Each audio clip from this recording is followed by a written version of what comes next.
सदर नून लीग नवाज शरीफ के बेटे हसन नवाज को बरतानिया में टैक्स डिफॉल्टर करार दे दिया गया। 52 लाख पाउंड का जुर्माना आयद। हसन नवाज ने 5 अप्रैल 2015 से 6 अप्रैल 2016 तक 94 लाख पाउंड का टैक्स अदा नहीं किया।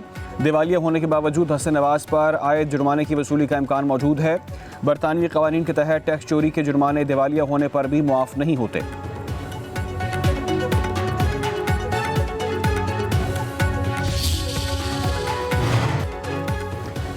दुश्मन के पीछे हम किसी भी मुल्क में कार्रवाई कर सकते हैं। पाकिस्तान मुखालिफ अनासर को महफूज पनागाह फराहम करने वाली कुव्वतों के खिलाफ भरपूर कार्रवाई करेंगे। वज़ीर दिफा ख्वाजा आसिफ कहते हैं कि अफगान हुकूमत TTP के दहशत गर्दों की पुष्पनाही कर रही है। बानी पीटिया के दौर में TTP को निजी मिलिशिया कायम करने के लिए वापस लाया गया। कहा कि ख्वाजा आसिफ ने सिक्योरिटी कमेटी में किसी किस्म की फौजी ऑपरेशन की कोई बात नहीं हुई।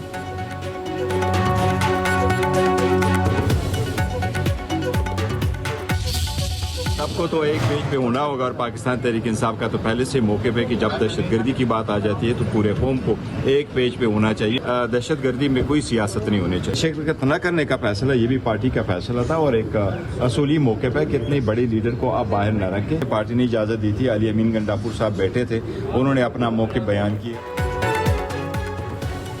दहशतगर्दी के खिलाफ सबको एक पेज पर आना होगा। मुश्तरका बयानिया अपनाने की ज़रूरत है। चेयरमैन तहरीक इंसाफ बैरिस्टर गौहर का कहना है कि पार्लिमानी सिक्योरिटी इजलास में शिरकत न करने का फैसला मुतफ़िका था।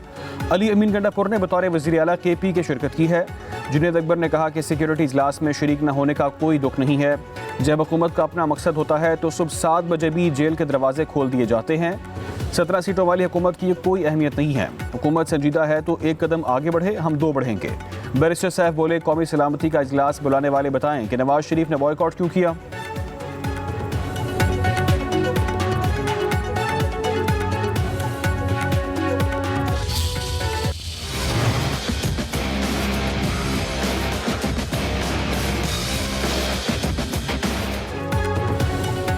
कॉज लिस्ट मंसूख करने से पहले मेरी अदालत की बुनियादों में बारूद रखकर उड़ा देते। इस्लामाबाद हाई कोर्ट के जस्टिस एजाज इसाक खान के बानी PTI से मुलाकात ना करवाने पर जेल सुप्रिटेंडेंट के खिलाफ तौहीन अदालत केस में रिमार्क्स। कहा, किसके कहने पर कॉज लिस्ट मंसूख की गई? क्या आप करप्शन और अकरबा परवी के दरवाजे खोल रहे हैं?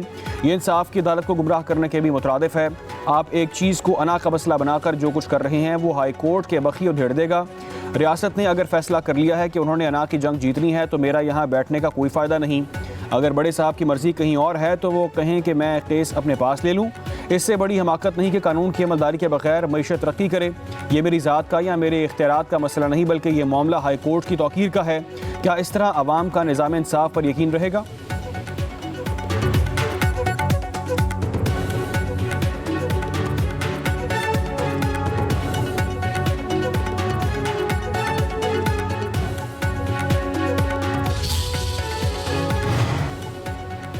जस्टिस एजाज इसाक खान ने रिमार्क्स दिए, हाई कोर्ट रूल्स में नहीं है कि जज की मर्जी की बजाय चीफ जस्टिस केस ट्रांसफ़र कर दे। मुस्तकबिल में एक नहायत करप्ट चीफ जस्टिस हो तो उसके पास केस इस तरह मुंतकिल करने का अख्तियार होगा। एक पार्टी के 3 केसेस हों, चीफ जस्टिस को दरख्वास्त दें तो ज़ेरे समात केस मुंतकिल हो सकता है। भला जज रजिस्ट्रार ऑफिस के मरहून मिन्नत है? ऑफिस फैसला करेगा कि जज ने केस सुनना है या नहीं सुनना। क्या कॉज लिस्ट फैसला करेगी कि अदालत इंसाफ कैसे देगी? डेप्यूटी रजिस्ट्रार जुडिशल ने बयान दिया है कि हमने चीफ जस्टिस ऑफ ऑफिस से हिदायत के लिए मामला भेजा है। मशाल यूसुफजई ने कहा कि हमारे साथ बाहर ये हो रहा है तो बानी PTI और बुशरा बीबी के साथ जेल में क्या करते होंगे। अदालत ने रिमार्क्स दिए कि आप वो बात कर रही हैं कि हमें तो अपने इदारे की फ़िक्र हो गई है।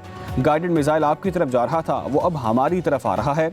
आप इस हद तक आगे निकल गए कि कमीशन को 1 मिनट तक मुलाकात नहीं कराई।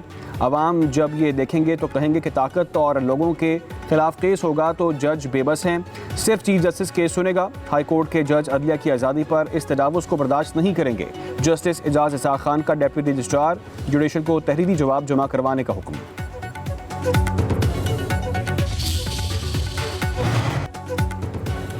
सदर मुमलिकत आसिफ जरदारी कोयटा पहुँच गए। एयरपोर्ट पर वज़ीर आला सरफराज बुगटी और सूबाई वज़ीरान ने इस्तकबाल किया। सदर मुमलिकत अमन ओमान से मुतालिक इजलास में शिरकत करेंगे। बलूचिस्तान के पार्लिमानी नुमाइंदों से भी मुलाकात होगी।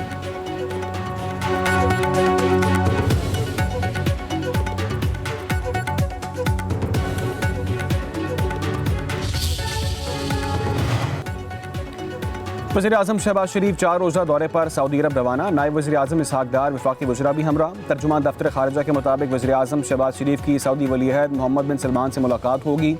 गजा की सूरत हाल, मशरिक़ वुस्ता के बदलते हुए हालात ज़ेर गौर आएंगे।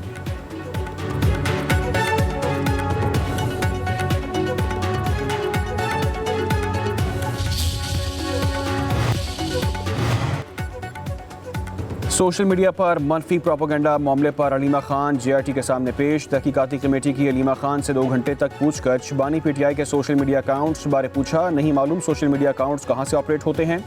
अलीमा खान ने जवाब दिया, कहा कि सोशल मीडिया पर सिर्फ पार्टी पॉलिसी को प्रमोट किया जाता है।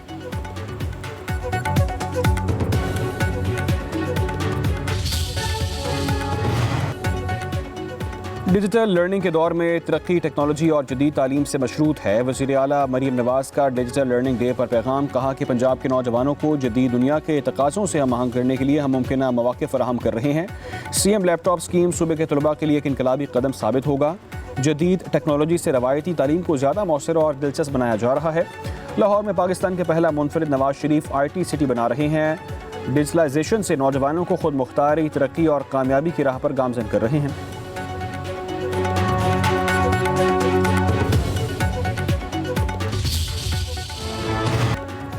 ईद उल फितर करीब आते ही शॉपिंग में तेज़ी। लाहौर के बाज़ारों में रश बढ़ने लगा। बड़ों के साथ बच्चे भी पुरजोश। किसी को कुर्ता पसंद तो कोई जीन्स और शर्ट का शिदाई। जूते, घड़ियाँ, चश्मे की भी खरीदारी। ख़वातीन भी बाज़ारों में ख़रीदारी में मसरूफ़। रेडीमेड मलबूसात की दुकानों पर रश। दर्जियों ने भी बुकिंग फुल के बोर्ड लगा दिए।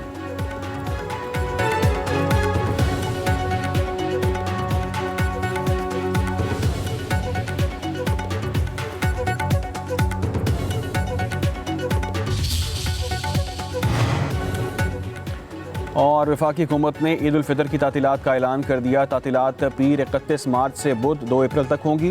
काबीना डिवीज़न ने नोटिफिकेशन जारी कर दिया। पंजाब हुकूमत का भी ईद उल फितर पर 31 मार्च से 2 अप्रैल तक 3 छुट्टियों का ऐलान।